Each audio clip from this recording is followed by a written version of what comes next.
Здравствуйте, я Первухин Сергей Михайлович, начальник Покровского РЭС центральных электрических сетей ПАО «Якутэнерго». После окончания школы поступил в учебный комбинат именно на электрика, энергетика. Первая моя, как говорится, специальность – это электромонтер по монтажу силовых осветительных сетей. В 1973 году я приехал в Якутск, в город Покровск. С того времени вся жизнь связана с энергетикой. После, как говорится, женитьбы переехали по направлению жены, переехали в Барагонцы. Проработав там, перевелся в город Покровск. И с 1974 года работаю в Покровске.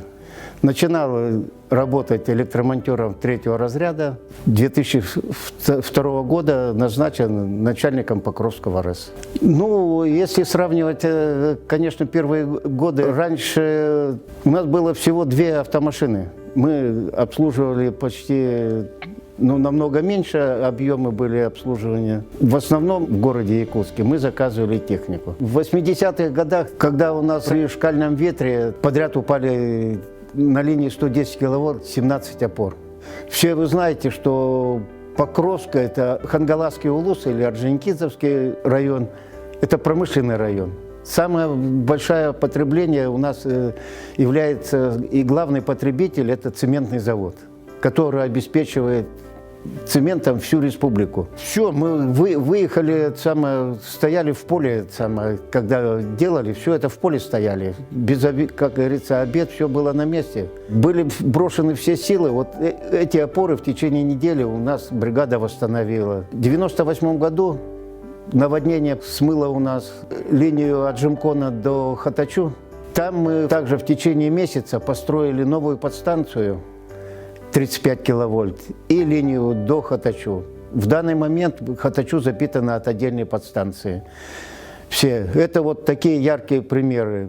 С каждым годом у нас внедряются все новые технологии. Мы начали первые ставить металлические опоры, быстро монтируемые, как называемые. Мы начали траверсы полимерные использовать.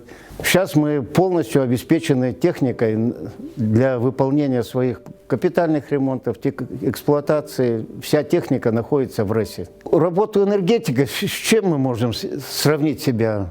Мы, как говорится, находимся на своем месте, и это специфическая работа. Электрический ток, наша продукция, ее нельзя ни пощупать, ни понюхать, ни увидеть.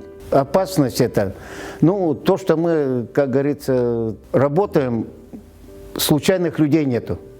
Если кто начинает работать в энергетике, можно сказать, работают до конца. Если бы я не любил свою работу, я 42 года не работал на одном месте.